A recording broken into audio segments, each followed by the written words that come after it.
Hola, buenos días. Espero que se encuentren bien, en unión a su familia. Espero que estén bien de salud. Eh, Como siempre, les repito, estamos a la orden para servirles en caso que sea necesario, alguna actividad académica o también personal, algún impedimento, calamidad doméstica que tengan, por favor, pueden transmitirlo hacia mi persona, ¿no? Continuando con la clase, vamos a continuar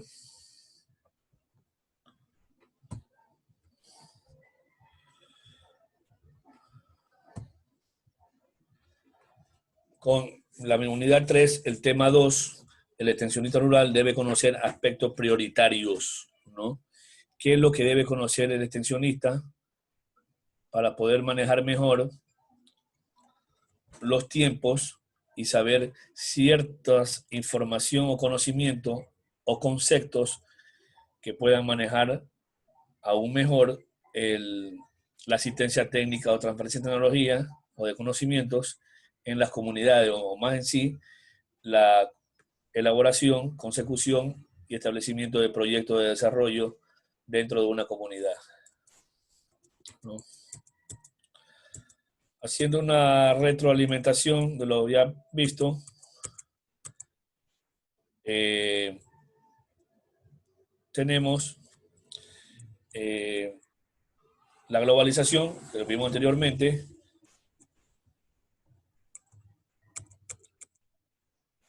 las ventajas y desventajas en los varios aspectos económico, social, político,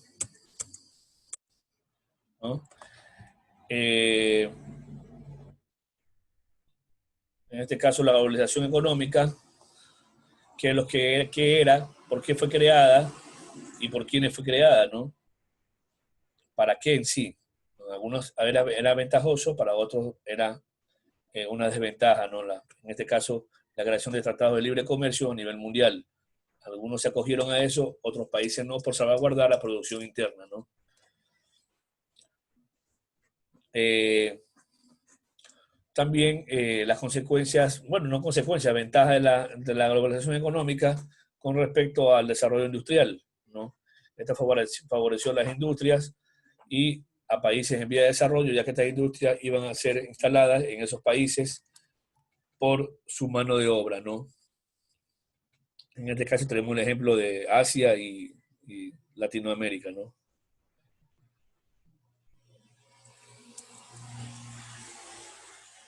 En la globalización económica vemos también que se crean sistemas financieros dados por un orden eh, político-económico, ¿no? Como son las instituciones como el Banco Mundial, el Fondo Monetario Internacional, el Banco Interamericano de Desarrollo, que es en la cual es muy importante para la toma de decisiones y formulación de políticas financieras a nivel mundial dentro de esos países que requieren de esos créditos, ¿no? O que dependen de esos dineros.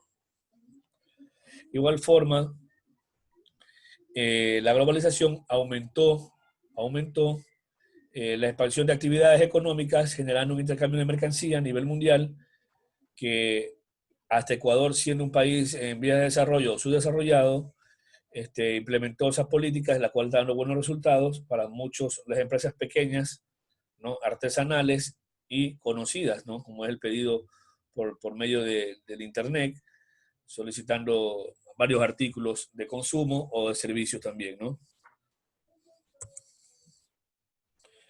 El desarrollo de las tecnologías y conectividad en telecomunicaciones también fue una pieza importante para la globalización económica, ya que permitió a muchas personas, tales como políticos, empresarios, entre otros muchos, a buscar más rápidas las fronteras, abrir las fronteras para compartir e intercambiar conocimientos y cultura dentro de diferentes países y regiones, ¿no?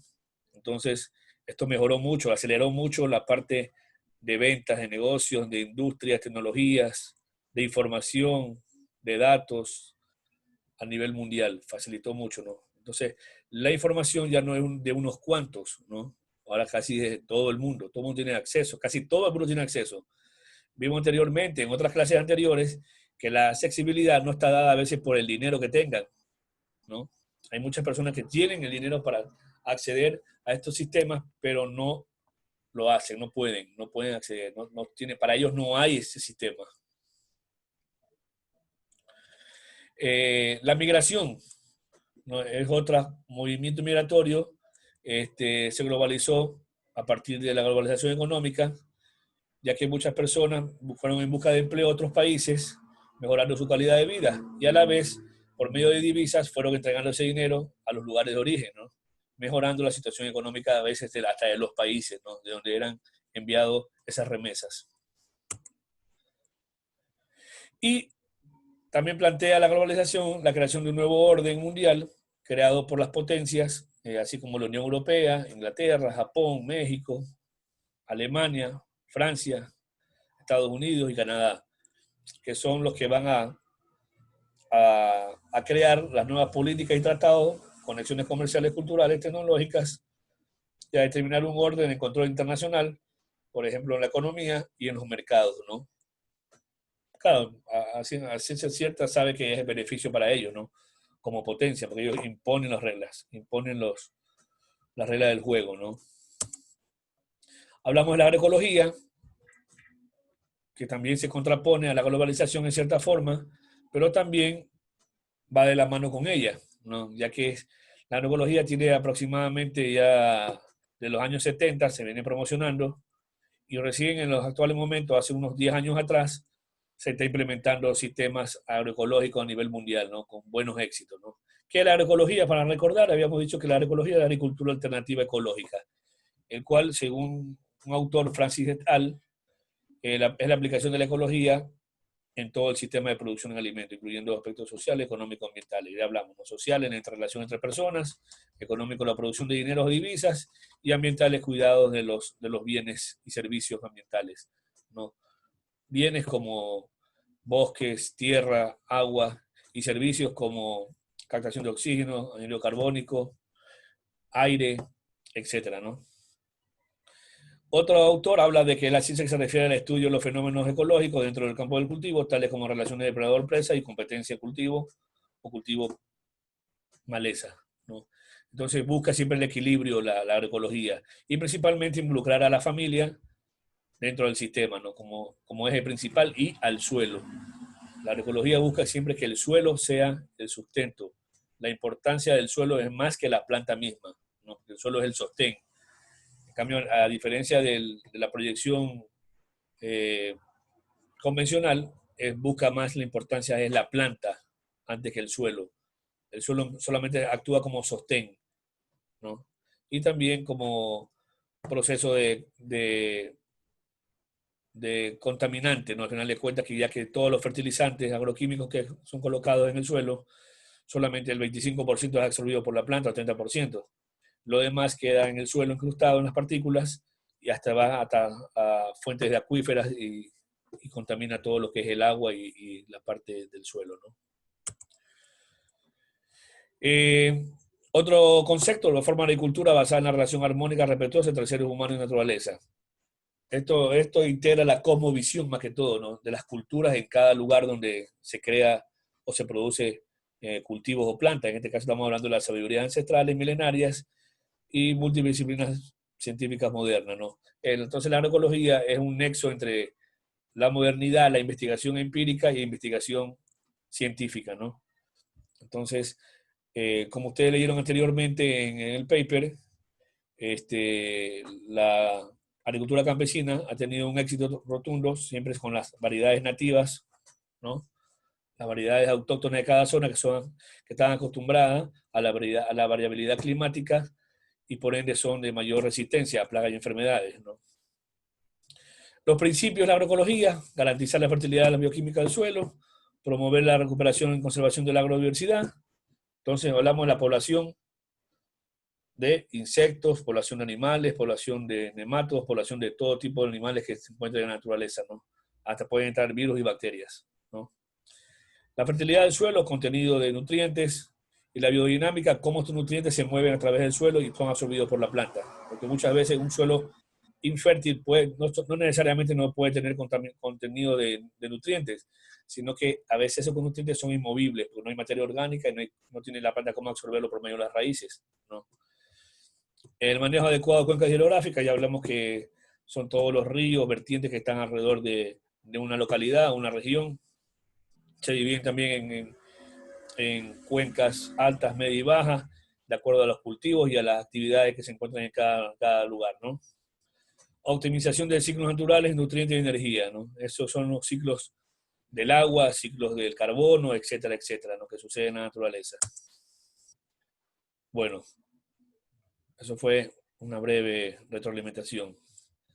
Vamos con el extensionista. Tema 2, unidad 3.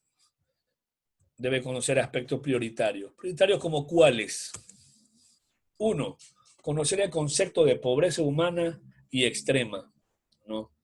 Que es a lo que está batallando la extensión rural, ¿no? La extensión rural tiene como finalidad cambiar o mejorar la calidad de vida de los productores rurales, ¿no? A nivel mundial, ¿no? Esa es la meta. ¿Y por medio de qué? Puede ser por medio de varias aristas. Primero, la transferencia de tecnología, la transferencia de conocimiento e información, las capacitaciones y por medio de proyectos también de desarrollo, ¿no? Enfocados en diferentes tipos, ¿no? Puede ser productivo, puede ser agropecuario, puede ser pecuario y puede ser también de tipo social, ¿no? Servicios básicos, etcétera, etcétera, educación, salud. Entonces, en eso está enmarcada la extensión y desarrollo rural. Pero para eso debemos saber qué es la pobreza. Pobreza humana está definida como la privación en cuanto a la capacidad más esencial de la vida, ¿no? Servicios básicos. Incluso vivir una larga vida y saludable, tener conocimientos, tener aprovisionamiento económico suficiente y participar plenamente en la vida de la comunidad. Esto habla de pobreza humana. Cuando una persona discrimina, margina a una persona o a grupos, ¿no? ¿Por qué? Por su religión, por su color, ¿no? Por sus orígenes, en caso de, por ejemplo, los judíos, en el caso de color, bueno, la raza negra normalmente, o latinoamericana, o chinos, ¿no? Entonces, pobreza humana habla de eso, ¿no? Habla que se refiere a la privación en cuanto a la capacidad más esencial de la vida. ¿Cuál sería la capacidad más esencial de la vida? Respirar, comer, son las básicas, tomar agua, son las básicas, ¿no? Y dentro de las básicas general es el acceso al agua, acceso a servicios sanitarios, ¿no? Aguas servidas, alcantarillado, servicios de luz, servicios de internet, servicios de salud, servicios de recreación, ¿no? Entonces, eso es la pobreza humana, incluso vivir una larga vida y saludable. O sea, ¿qué quiere decir esto? ¿No? Que no tengan acceso a medicina, no tengan acceso a nutrición, que no tengan acceso a la comida, ¿no? A una comida balanceada y que ellos puedan también elegir la comida, ¿no? Eso es muy importante, ¿no? Existen personas que sí, que normalmente comen, pero comen algo básico, no comen algo diversificado, ¿no? No comen de pronto vegetales, no tienen el acceso a frutas, no tienen el acceso a carnes, entonces proteínas, carbohidratos, no son consumidos por estas personas y tienen deficiencia en su alimentación. ¿Qué es la pobreza extrema? Según la PNUD, habla que la pobreza extrema o absoluta o indigencia, o sea, no tener absolutamente nada. Define como la falta de ingresos necesarios para satisfacer las necesidades básicas de alimento, que suelen definir sobre la base de necesidades mínimas de calorías, lo que estábamos conversando, ¿no? Estamos conversando, o sea, tratar de tener acceso a alimentos de calidad y alimentos de contenido nutricional variado para que el cuerpo se mantenga, ¿no? Con diferentes tipos de nutrientes, no solamente de un tipo solamente, ¿no?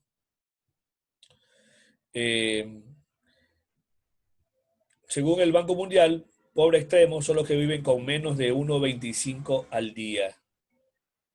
Yo creo que ninguno de ustedes recibe menos de $2 diarios cuando estaban de forma presencial en la universidad. Al menos recibían para desayuno o para almuerzo. No estamos hablando al menos $2 o un seco. Estamos al menos hablando de $2 por persona solamente para ese rubro. Acá están hablando de 1.25 para ver, vestirse, comer, alimentarse, cuidarse, todo, para todo, ¿no? Entonces, eso es la extrema pobreza o pobreza extrema, ¿no? ¿Sí captan más o menos la diferencia entre pobreza humana? Acá habla más que todo en la parte de ingresos. Acá en la otra también involucra el ingreso, pero también habla de la discriminación, ¿no? De la discriminación, del poder participar como persona a un grupo social, involucrarse en un grupo social. No, ni eso pueden hacer siquiera, ¿no? Esa es la pobreza humana. Como dato, nos dice el INEC que la pobreza a nivel nacional se ubicó en el 25% y la pobreza extrema en el 8.9%. En el área urbana, la pobreza llegó a 17.2% y la pobreza extrema a 4.3%, ¿no? Entonces podemos observar que al final de cuentas la pobreza en la parte urbana es sumamente alta en comparación con el porcentaje nacional, ¿no? Es más fuerte la pobreza en la parte urbana. Y en el área rural la pobreza alcanzó 41.8% y la pobreza extrema el 18.7%, que es lo lógico, ¿no? Hay menos acceso a veces a proyectos de desarrollo, hay menos inversión por parte de los municipios, hay menos inversión por parte del Estado. Entonces, la gente en el campo subsiste a veces de ONG o proyectos privados, ¿no? Que son los que trabajan dentro de las zonas rurales, ¿no? Entonces, la pobreza se evidencia que es mucho más fuerte. No hay donde trabajar en el campo, solamente los rubros que es el campo, ¿no? Jornal, motosierra o a veces productor, cultivo, ¿no? Y a veces ustedes saben que el intermediario gana más que el productor, ¿no? Gana más que el productor al final de cuentas, ¿no? Siendo un abuso por parte de la comercialización de productos dentro del país.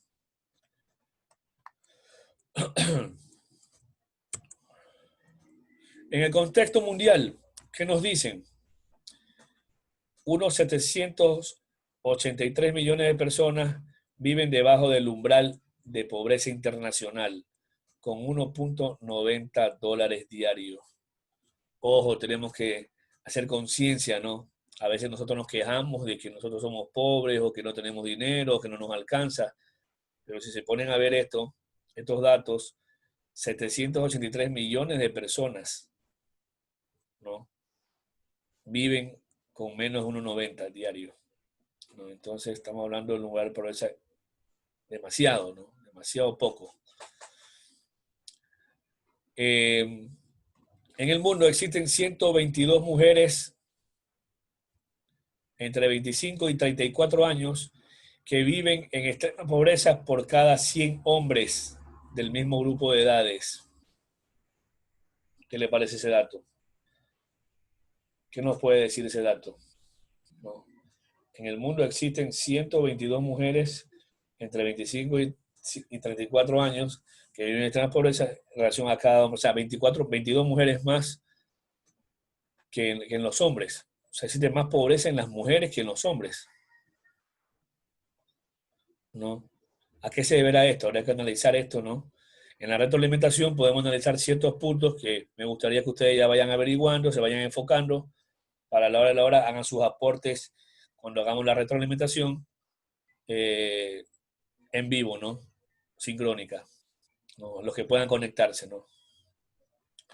La mayoría de las personas que viven por debajo del umbral de la pobreza viven en dos regiones, Asia Meridional y África Subsahariana. Ahí tenemos el mapa. ¿Y estos pertenecen a quién? ¿Qué países? Georgia, Azerbaiyán, Armenia, Kuwait. Bueno, Kuwait es una excepción, pero está dentro de la franja, ¿no? Qatar también está dentro de la franja, Emiratos Árabes, la franja de Gaza, Israel, Jordania, Líbano y Chipre, Siria, Turquía, ¿no? Las altas tasas de pobreza se encuentran a menudo en los países pequeños, vulnerables y afectados por los conflictos, ¿no? Bueno, dentro de otros países tenemos más común, siempre hay conflictos de guerra, guerrilla. Tenemos la parte de África, Angola, Burundi, Cabo Verde, República Centroafricana, República Democrática del Congo, Cote, Eritrea, Etiopía, Guinea, Kenia, Lesoto, Liberia, Madagascar, Mauritania, Mozambique, Sierra Leona, Somalia, Sudán y Suazilandia. Entonces podemos ver que estos países normalmente ustedes los ven casi siempre en las noticias, ¿no? En las noticias toda la vida lo ven ustedes, hambrunas, muertes, asesinatos, ¿no? Es común en estos países ya que son inestables políticamente. Es por eso que la política tiene que ver mucho a veces en ciertos aspectos como la extensión, ¿no? La extensión y desarrollo, ¿no? La política es la que enmarca los márgenes para el tratamiento de nuevas tecnologías, ¿no? ¿Qué tecnologías entran? ¿Qué salen? La comercialización de productos de cultivos para los productores, los precios, todas las políticas están enmarcadas en políticas económicas y políticas de Estado, jurídicas, ¿no?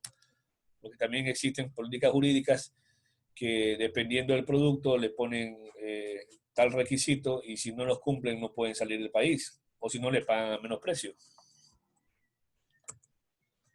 Resultados de la pobreza.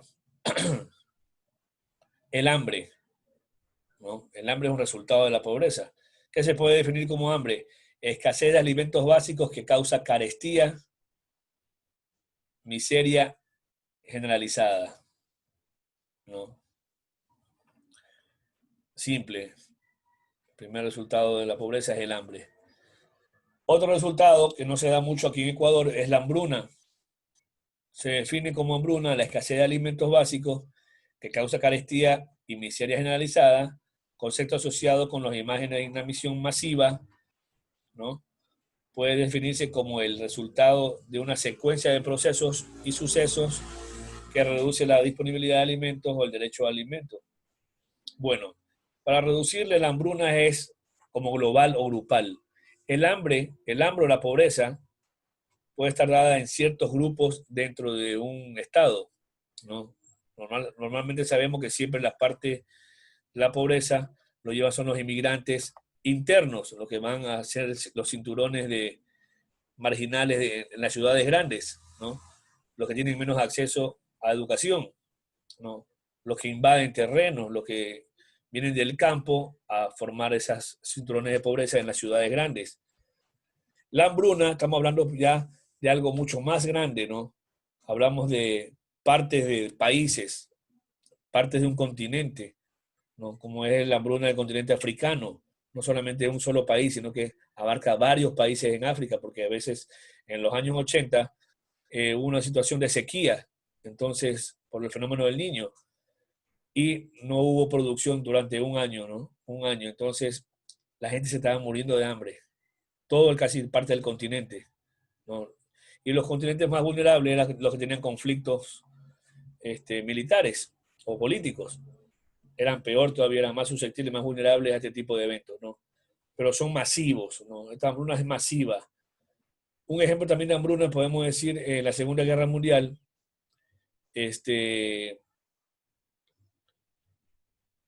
con los judíos, no tenían acceso a alimentos, no tenían acceso a la producción, no tenían acceso a nada, entonces no tenían con qué alimentarse. Hubieron demasiados muertos también por inanición. Y también otro ejemplo de hambruna puede ser también catalogado como la depresión en los años 30 en los Estados Unidos, que causó muchas muertes por inanición, por hambre, ¿no? Entonces eso fue a nivel masivo, la gente se moría en las calles, no tenía acceso, la pobreza era extrema, entonces todo se convergió entre pobreza primero, luego pobreza extrema, luego el hambre y luego hambruna, ¿no? Porque fue algo global que hubo en los Estados Unidos. Seguridad alimentaria, otro término que debemos recordar siempre, ¿no? ¿Qué nos dice el concepto? Es un estado en el cual todas las personas gozan en forma oportuna y permanente de acceso físico, económico y social a los alimentos que necesitan, tanto en cantidad, calidad, para su adecuado consumo y utilización biológica, garantizándoles un estado de bienestar general que coadyuve al logro de su desarrollo, ¿no? Esto es un concepto, pero de forma sintetizada podemos decir que es el acceso equitativo de alimentos, tanto en calidad como en cantidad, y algunos dicen ahora libres de agroquímicos, o sea, sanos, ¿no? Que puedan tener las personas para su beneficio, ¿no? Esa es la seguridad alimentaria. A nivel del individuo, hogar, nación y global, se consigue cuando las personas en todo momento tienen acceso físico y económico suficiente, seguro y nutritivo, para satisfacer las necesidades alimenticias y preferencias con objeto de llevar una vida activa y sana. La FAO 1996. Casi las mismas palabras, ¿no? Dadas por otra organización, ¿no? Entonces, ese es el motivo, ¿no? Nos habla también de nutrición y de deseo en la seguridad alimentaria, ¿no? Productos nutritivos, ¿no? Frutas, vegetales, ¿no? Entonces, y también productos granos, frutos secos. Entonces, habla también de selección, ¿no? Habla de selección, ¿no? Para satisfacer las necesidades alimenticias y preferencias. O sea, yo quiero comerme una manzana, tengo acceso a la manzana y me la venden a mí donde yo quiera. Quiero una sandía, quiero esto, no. O sea, no está limitado para que, unos cuantos pueden acceder y yo no puedo acceder. No. Entonces, un acceso libre a todo esto, ¿no? Nutricional, en cantidad, calidad y en gustos y preferencias, ¿no? Soberanía alimentaria. La soberanía alimentaria es el derecho de los pueblos, las naciones o las uniones de países a definir sus políticas agrícolas y alimenticias o de alimentos sin ningún doping frente a los países terceros, ¿no? La soberanía alimentaria organiza la producción y el consumo de alimentos acorde con las necesidades de las comunidades locales, otorgando prioridad a la producción para el consumo local y doméstico. Ya. Este concepto es un poquito generalizado, ¿no? Pero podemos acotar que la soberanía alimentaria es el derecho que tienen los pueblos, naciones o uniones de países para definir políticas agrícolas y de alimentos sin doping en una parte, ¿no? Estamos hablando de doping, le dicen doping, en este caso están hablando de transgénicos, ¿no? Hablan de transgénicos o productos con alto contenido de agroquímicos, ¿no? Entonces, cada estado, cada gobierno puede poner sus políticas de entradas de estos productos a los países dependiendo del conocimiento que tengan cada autoridad, ¿no? Pero aquí falta algo, ¿no? Falta algo importante, que también la soberanía alimentaria define las políticas sobre la agrobiodiversidad que existe en cada uno de esos países, ¿no? Ejemplo, hubo alguna vez un señor que descubrió la cura para el SIDA, ¿no? Eso tiene más de 10 años, con un producto llamado el BIR, que todavía se sigue comercializando. Este producto era la Amazonía, ¿no? Entonces, el señor, para poder patentar el producto, no lo pudo patentar como productos de él, sino que de Ecuador, porque pertenecía a la Amazonía, a la selva amazónica, donde él sacaba y extraía las raíces para fabricar el BIR, era extraído de ahí, ¿no? Entonces, en otros países, por decir un ejemplo, como Costa Rica casi el 70% de la soberanía de Costa Rica no existe, no tiene soberanía realmente Costa Rica, ya que el 70% los dueños del territorio son extranjeros, ¿no? Entonces ahí cada extranjero, cada dueño en su territorio puede hacer lo que le da la gana con la agrobiodiversidad. Puede sacar raíces y patentarla, puede fabricar, puede tumbar bosque, puede eliminar especies enteras de animales, insectos, aves, lo que sea, y no pasa nada, ¿no? Porque él es el dueño de ese recurso. Acá también el Estado es el dueño. Entonces la soberanía alimentaria representa al Estado como dueño y que defienda esa agrobiodiversidad para que no sea explotada y misericordiamente y los beneficiarios sean las empresas internacionales o transnacionales, ¿no? Y más bien sea parte de la población donde está ese recurso. ¿no? Podemos ver ahí en el gráfico como un país con euros y dólares quiere apropiarse de la parte de agrobiodiversidad, de algodón, de la fruta, de lo que sea, para poder comercializarla y poder patentar productos de medicina, etcétera, etcétera, a costilla de la agrobiodiversidad de esa nación, ¿no? Dejándola empobrecida luego, ¿no? Entonces, para eso existen estatutos, leyes, políticas que protegen esto, ¿no? Esa es la soberanía alimentaria. Y bueno, creo que hasta aquí vamos a llegar esta semana. Y la próxima creo que estaremos completando ya tranquilamente el, el sílabo, ¿no? Creo yo, y lo vamos a hacer casi con una semana de antelación, ¿no? O 2 semanas de antelación, ¿no? Entonces, dependiendo de eso, cómo sigamos, por